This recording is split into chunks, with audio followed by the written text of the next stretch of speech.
Welcome back to the spreadsheet Skunkworks, where we're trying to build a chess computer in Excel to test the capabilities of Excel VBA and hopefully to learn a lot along the way. If you want a full introduction to the video series, then go to the first video in the series. There will be a link to the playlist in the description below this video.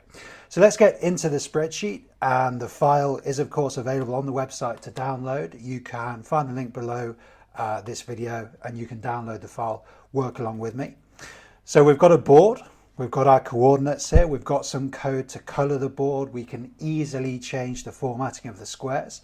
So this is a good start, but it doesn't look like chess yet because there's no pieces on the board yet, and that is the aim of this video, to move towards a position where we can reset the board and have all of the pieces, which we're going to represent using shapes, have all of the pieces appear in the starting positions for a game of chess. So we want a nice reset button here. We can click it. All of the buttons will appear on the board ready for the start of the game. So how are we going to do that? Well, it's going to involve a lot of really interesting VBA and useful VBA coding techniques. We're going to have to loop through all of the pieces, for example. We're going to have to position the pieces. So all this really useful stuff. In my own head, I'm not exactly clear how I'm going to work through it, but that's the spirit of this series. We're going to work through it, see how we go, probably make some mistakes along the way, but hopefully learn a lot as well. So I've just got a single pawn here. Now the pawn is the name of this piece, so this is the least valuable piece on a chessboard, and each side consists of 16 pieces and each side has 8 pawns. So we want to move to a position where we have 8 pawns along the second rank of the board here, something like this. So that's what we're going to move towards, and in this video we're just going to think about the pawns. So how do we get started with this? Well, we've got to think about positioning. Now, my idea is to have a supporting sheet and to put this shape on the supporting sheet, and the code will then copy paste this shape from the supporting sheet onto the front sheet and then position the shape and make the caption of the shape, so the text inside the shape, adjust that so that the right letter appears inside the shape. That's what we're looking to do. So let's deal with position first.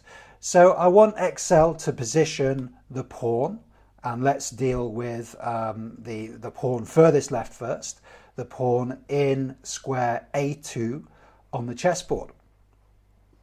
So how are we going to do that? Well,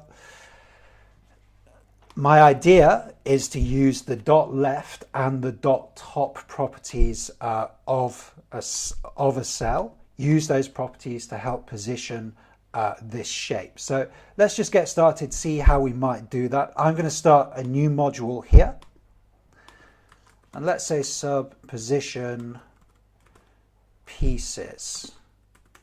Okay, there we go. So the name of the macro has an informative name. We can tell from the name of the macro what the macro does. That's going to help us later when we have lots of macros in the file. Also going to write option explicit in here at the top. Always a good idea to use option explicit at the top of the module. That means that Excel will check the variable names before running the code. That's going to help you avoid annoying spelling mistakes, things like that could slow you down. So option explicit at the top. So now we're ready to do some coding. So let's try. So what range is this? This is, so looking at the Excel references, not the chessboard references, this is C9 dot top. Let's just start with this line of code. Message box range C9 dot top. And let's just play this and see what happens. Okay, so a number has flashed up here, 178.5. What is this number? Well, this number is the top position of cell C9. Cell C9 is here, and Excel is telling me, giving me this number, 178.5. So this cell is positioned 178.5 pixels effectively down the screen. So how can we check this? Well, let's just move this cell down. Let's adjust this row to 35. So now we can see C9 has moved down. Let's run the code again. And we're going to see this number changing. So this number is now 188.25.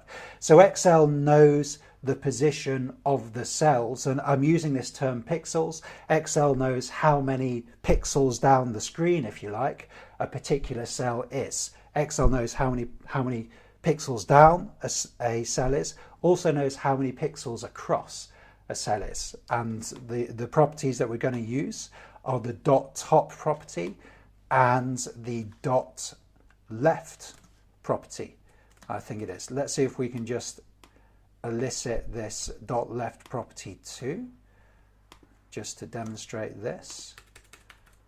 Okay, so I'm expecting two numbers to appear now.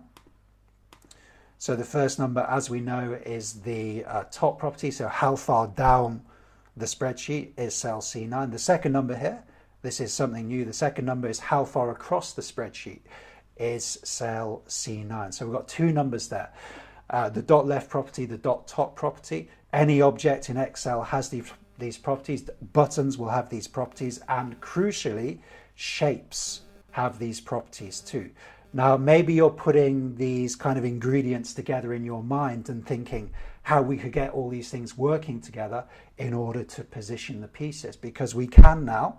And as usual, let's try to think conceptually, just think in English or in your own language about what we're trying to do. We can use the dot top property and make the dot top property of the shape equal to the dot top property of this cell. That means the shape is going to be positioned in this cell somewhere. So that seems like a sensible first step when we're thinking about positioning the shapes. So what's the name of this shape? The name of this shape is oval 1. So how do we do that? We want the dot top property of the oval 1, the shape, to equal the dot top property of cell C9. So let's try writing this out. So we can say ActiveSheet.Shapes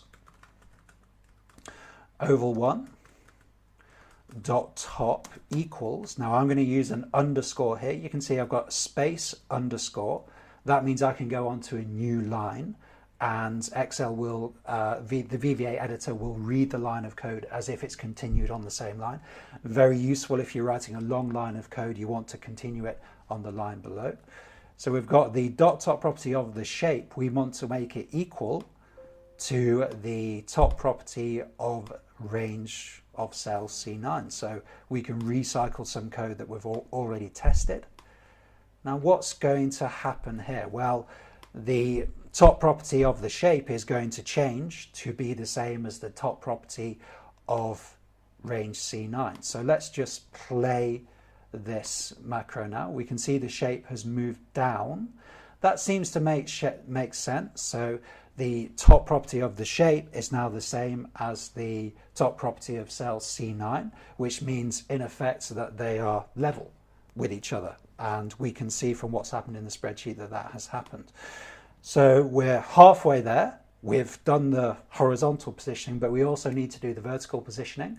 So you may want to pause the video now. How would you get the shape to move across into in line from a vertical perspective, in line with, or horizontally rather, in line with range C9, with cell C9? You might want to stop the video, see if you can do that. You can recycle the code that we've used already and make some small adjustments. This is another good coding principle. Recycle code that you know is working and then just tweak it to get it doing something else.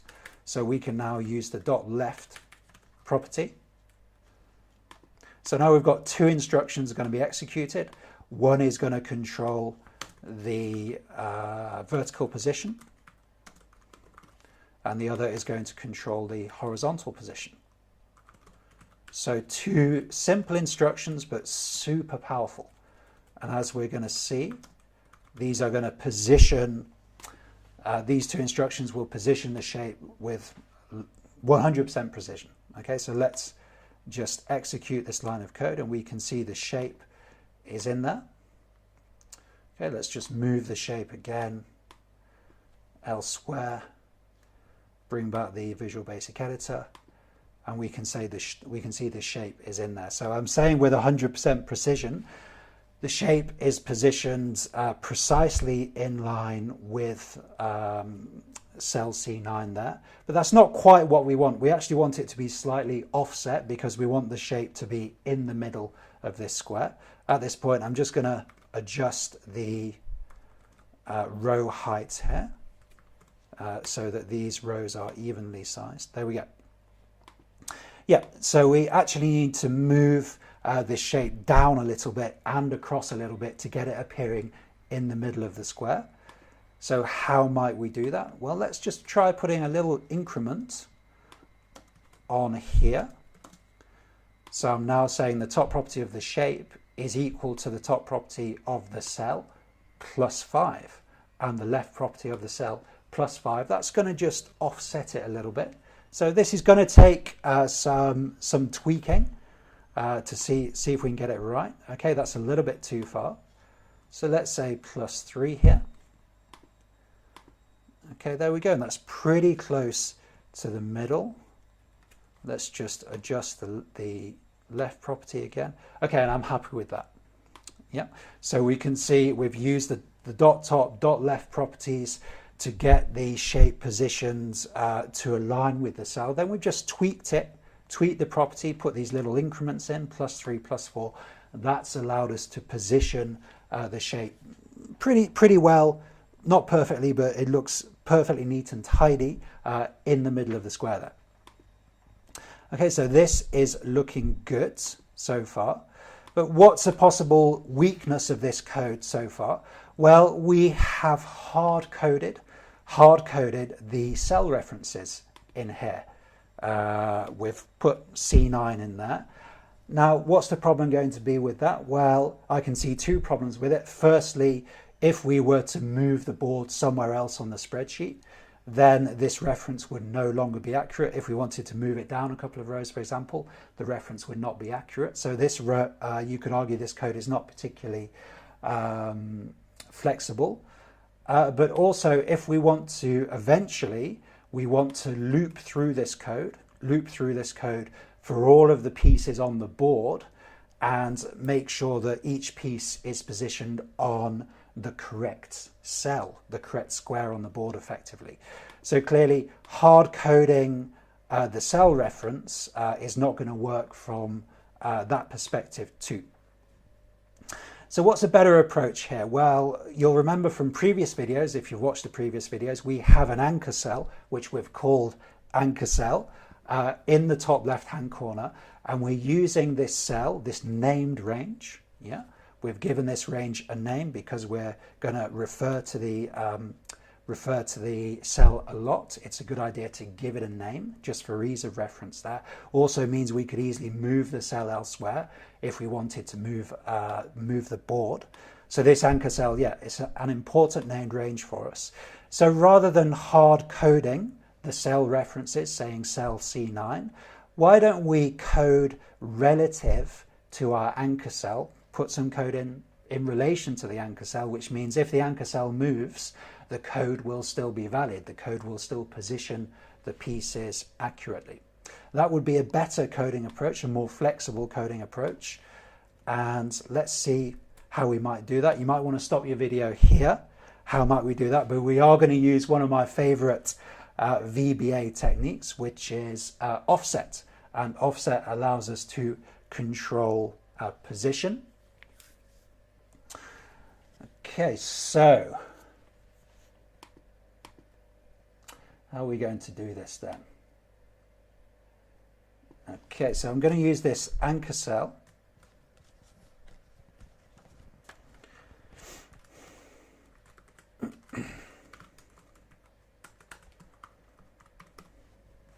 There we go. I'm just going to leave it like that for the time being.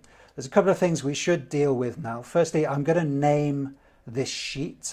Very soon, even in this video, we're going to have to introduce a new sheet. So this front sheet, I'm going to give it a name, and then I'm going to use the name of the sheet in the coding that I'm doing. That's going to allow Excel to understand which sheet we're talking about. We're going to have to introduce an additional sheet. I think in this video we're going to have to do that.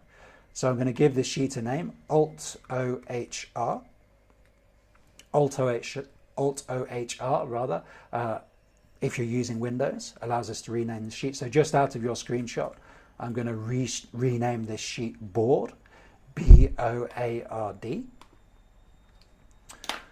Okay, and then I'm going to use this reference here. Okay, there we go. So now we're saying make the top property of the shape equal to a cell that is a certain number of columns, a certain number of rows away from anchor cell. So clearly it's not going to work yet, but we're bringing the pieces in, the important components in one by one, just being steady and systematic. Yeah, we're going to introduce this new sheet now because in my mind I've got an idea for how this whole thing is going to work. And I think to get it to work, we're going to have a second sheet here. I'm going to use this sheet for back-end tasks, so things that the user doesn't need to see. And I'm going to name this sheet now Engine. So just out of your screenshot, I've given this sheet the name Engine. I often call a sheet in a spreadsheet file Engine because it has all the things that keeps the spreadsheet running. So important things like the table we're going to build now. The user doesn't need to see them, so let's put them on a different sheet, and we can even hide that sheet so the user can't even access that sheet. So it's something that's just ticking over in the background, keeping everything working.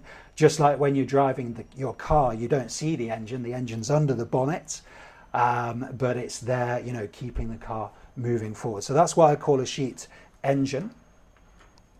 And we're going to create a table now, and this table is going to control this whole piece generation process. So it's going to be some code working with some cells in the spreadsheet to get these pieces positioned really precisely and to set up the starting position for the chess game.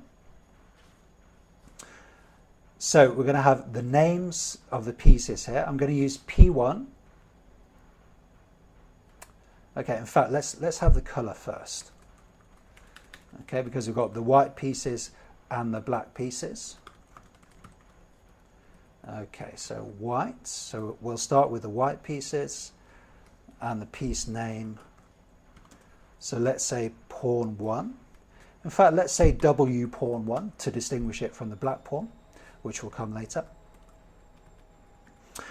Okay, so, and now we can put information related to this piece, data related to this piece, we can log in this table on the spreadsheet. So the purpose of this won't become immediately clear, but later on when we're doing things like logging possible moves, looking at candidate moves we could make, this table is going to become really useful for us. We need to be able to analyze each piece on the chessboard, look at possible moves, all kinds of things. So this table is going to be useful for us. It's also really useful for setting up the starting position. Just going to adjust the column headers here. So wrap the text, Alt-HW to wrap the text there. Okay, so now we've got to think about the starting position. Now I'm going to have two numbers in here, and the numbers are going to be, the numbers that we're going to put in are going to help Excel understand where this piece is positioned in relation to our anchor cell.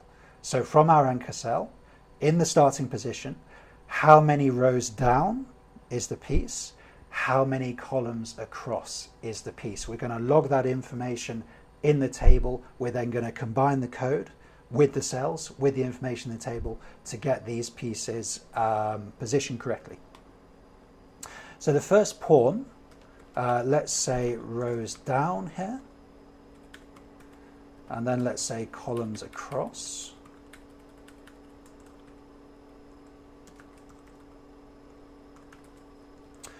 So the starting position for this pawn from anchor cell is this many rows down. Okay, so we've got 6 rows down there, 7 rows down, sorry.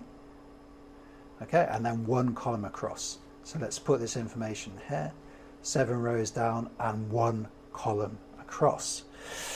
So this information, you might remember, looking back, going back to the Visual Basic Editor, we just set up this offset command, and this offset command is missing the key information for offset. Remember, with offset requires two numbers. The first number tells the VBA editor how many rows to go down. The second number tells the VBA editor how many columns to go across.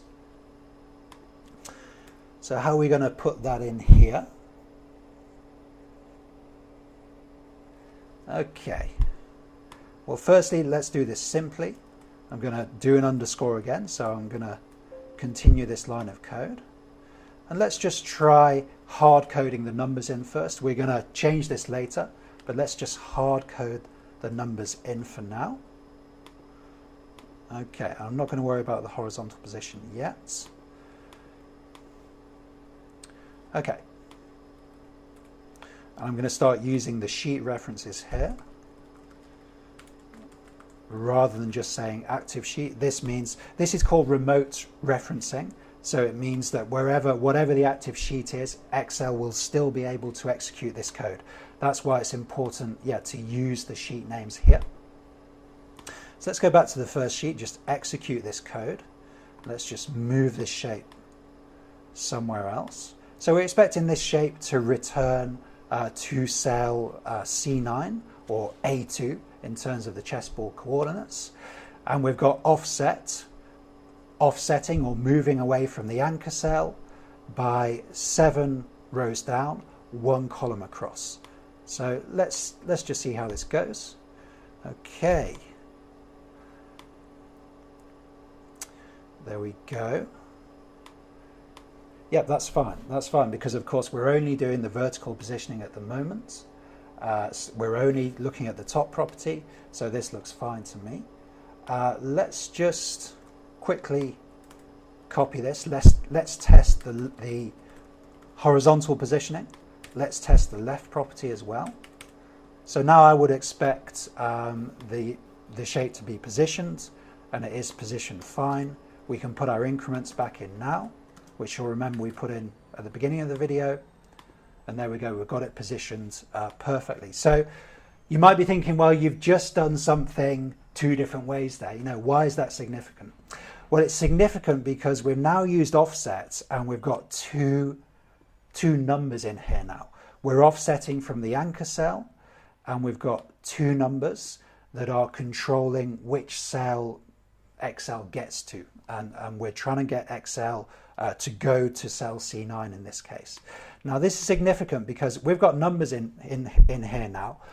Clearly we don't want to hard code the numbers into the code.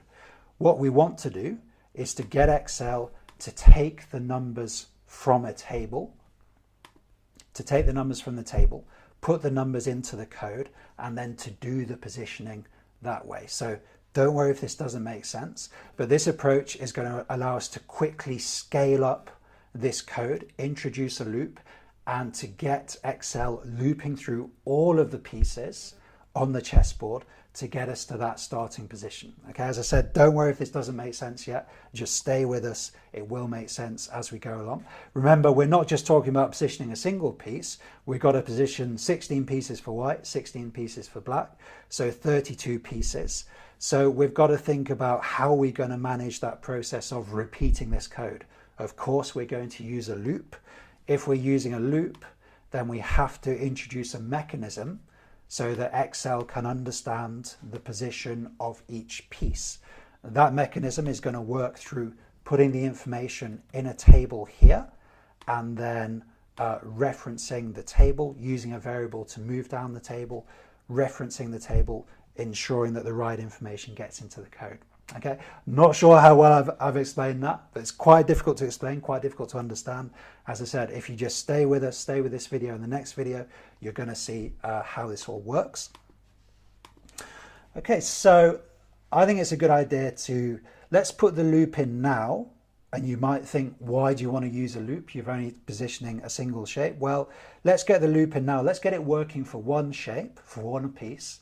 Then it's going to be easier to scale it up and to get it working for multiple pieces. So let's introduce a variable to control the loop.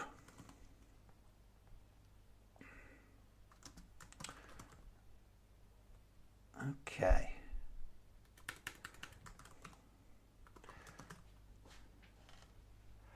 Okay, I'm just thinking how to control this loop. I think we can assume that there's only going to be 32 pieces. You know, the rules of chess are not going to change.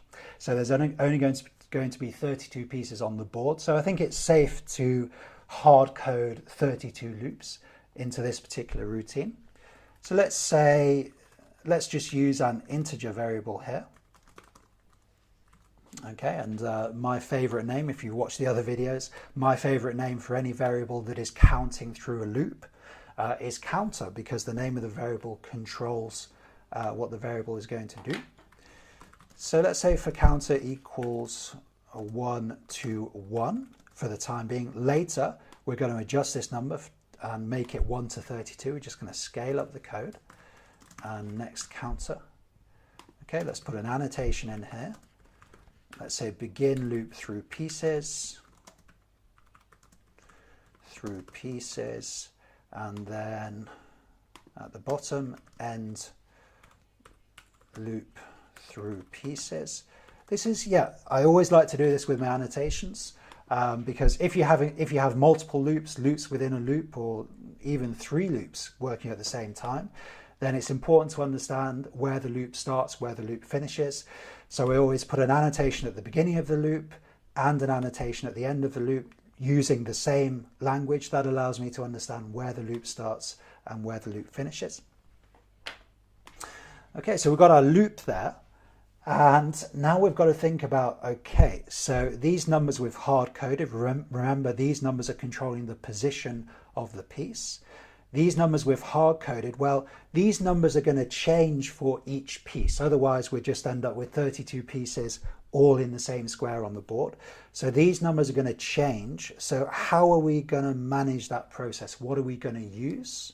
So let's introduce a variable, 2 variables here, and we're going to allocate a value to those variables. And the VBA editor is going to read the value of the variable and then position the pieces.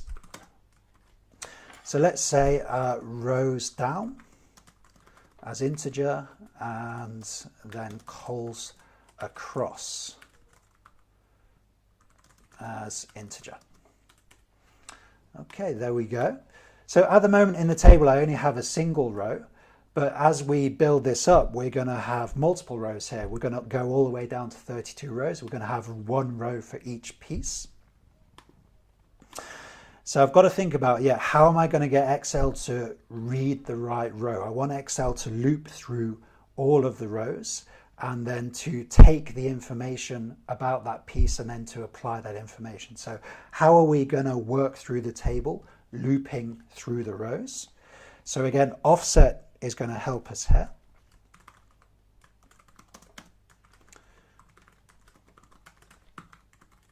Okay, so firstly, this rows down variable. So I want to take the information from column D on the engine sheet. I want to take that information, get Excel to save it in a variable so Excel can apply it when it does the positioning. Okay, so D3, and we've got offset again. Now, what are we going to do here? Well, let's just make it work for the first variable.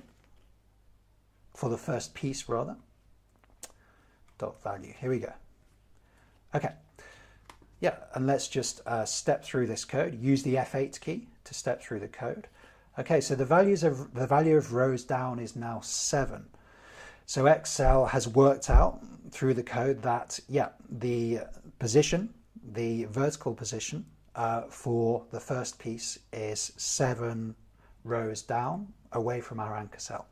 So that makes sense. How has it done that? Well, we've used, again, an offset command here.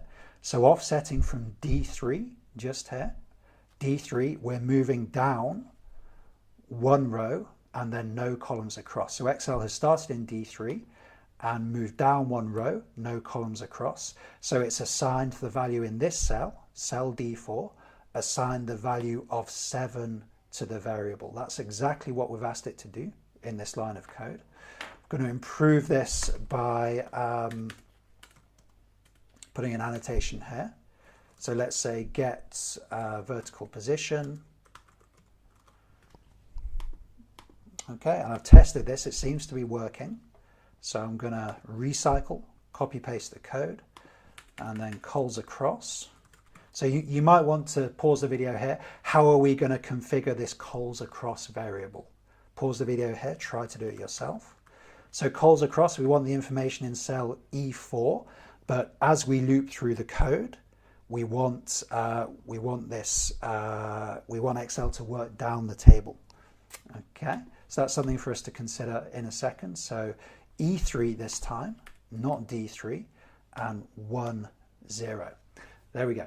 So this code is getting there, and let's just test it. F8 key, stepping through the code. So cols across now equals 1. So I'm happy Excel has got to the right cell there. So this is looking good. We've got some really powerful techniques working together. Offset is there. But what's missing from this? Maybe you're thinking, oh no, we just need to do one more thing to get this working really well. That's absolutely true. So we're only going through the loop once at the moment. We've got an easier example to get us started. As we continue, and let's just populate this table a little bit. As we continue, this table is going to be populated, yeah, and we want Excel, we want to work down the table, okay? So currently we've got 2 values hard-coded here. So we don't want the hard coding. We want to change this somehow so that as we work through the loop, Excel will work down the table, taking the correct values for each piece. Super powerful. If you looked at my other videos, you'll be aware I often use this type of technique. So rather than hard coding a number as the first component of the offset command, we're going to use the variable. We're going to use the variable that controls the loop, counter. Why do we do that? Well, this counter variable controlling the loop, we've got a for next loop. That means the value of counter is going to increase by 1 each time we go through the loop. If we think about it, that's exactly what we want. That's exactly what we want because we want to work down 1 row each time we go through the loop. So we need to use this variable, counter variable, that's increasing by 1 each time we go through the loop. We're going to use it to specify in the offset command how many rows to go down. So we get this beautiful dynamic effect working through a table, combining together loops with the offset command. Really wonderful programming technique. And if you get good at this kind of thing, you're going to really appreciate the impacts. It's incredible what you can get done by combining together loops with things like offset. Okay, so are we happy with this? Now there's a couple more things for us to do. So we've configured our variables, rows down, columns across, taken information from the variable. We've now got to apply that information. We've got 2 commands here. One command is going to control the vertical position of the shape. Remember, we're trying to position the shape here. One command is going to control the vertical position. The other command is going to control the horizontal position. Okay, so again, you might want to pause the video. How can we improve this code to get it working? Okay, we've currently got numbers hard-coded here. So we're going to put something else here. We're not going to hard-code the numbers here. We're going to put something else. Okay, let's use the variable. Rows down and cols across. There we go. And let's repeat this here. Rows down and cols across. There we go. Okay. I was a little bit worried about the spelling of the variable there, but because I've used option explicit, I'm feeling confident because Excel will tell me if there's a spelling mistake in the variable. Okay, it's a good idea to use option explicit. Right, let's see what happens now, because I'm pretty sure this code is going to work for us now. So using the F8 key, okay, into the loop, the 2 variables are configured. You'll notice because of the referencing technique we've used here, using the sheet name you can see we're not on the engine sheet now. The board sheet is the active sheet. We're not on the engine sheet. Because of the way we've done the referencing, that doesn't matter. We've used a remote referencing technique. We don't have to be on the sheet in order to get information from that sheet. So our two variables are now configured, and we've got a value assigned. So rows down is 7, cols across is 1. That seems to make sense. So now's the moment of truth, if you like. So we've got the two variables in the working with offset here, and let's see what happens. Okay, we're seeing the shape has come down, and now execute the next line of code, which is going to control the horizontal position, and the shape has moved across. Okay, so it seems to be working well, and we'll review that in a second, but let's just run the code quickly. There we go. We can see the piece has been positioned perfectly there. Okay, so let's review this now. I mean, a really good example. I mean, it doesn't seem like we've done much. It doesn't seem like we've done much in that video. We've just moved a shape onto a square on the chessboard. But what we have here is a basis for scaling this up and a basis for positioning all of the pieces on the chessboard with 100% precision, and getting a job that would take ages, getting it done really quickly. So let's just go through the main elements here.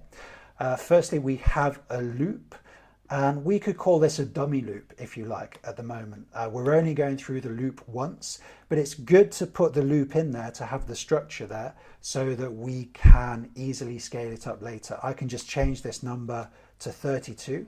We'll do that in the next video. Excel's going to work through the loop 32 times. So it's good to have the loop structure in there. And then we've got, a really super powerful technique. I know I say everything's super powerful, but I'm trying to point out the really good stuff here. If you have a table in a spreadsheet where you can input data, getting that working together with the Visual Basic editor is a super powerful technique. So we've got a table in the spreadsheet working with Visual Basic.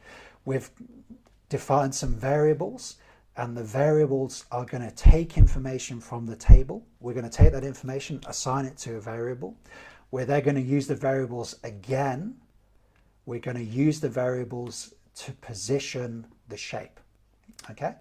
Now, why do we need variables to do that? Well, we need variables to do that because the shapes are all going into different places on the board. And we're just using the variable as a place to store information. When I have to explain what a variable is, I say, well, it's rather like a cell, really. It's just a place to store information, but we can't see it, or it's not as visible as a cell, but we're just using it as a place to store some information. But that information is going to change for each piece. Each time we go down a row in the table, the variable is going to take on a new value because of the way the counter variable increases by 1 each time we go through the loop. That means every time we go through the loop, these variables will take information from one row further down. That's going to have the effect of looping through the rows, of getting information about different pieces and positioning the pieces in different places and hopefully the right places. We can control the position very precisely from this table here. Okay, so that's as far as we'll go in this video, but as I said, I really try to bring through in my videos the techniques that matter, the really powerful stuff. There's so much in Excel, so much in VBA. You don't need to know it all.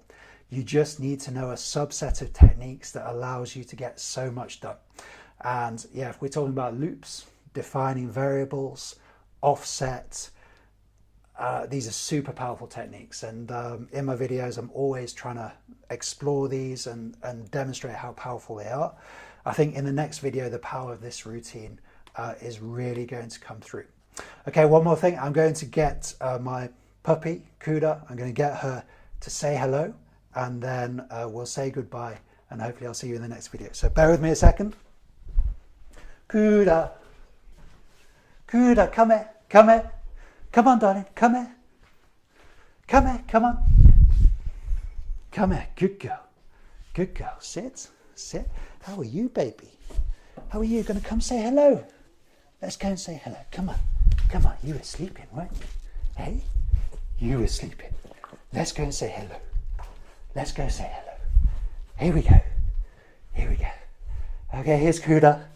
I think the last video I did 2 or 3 weeks ago, and she was a lot smaller then. She's really getting quite big now, really getting quite heavy.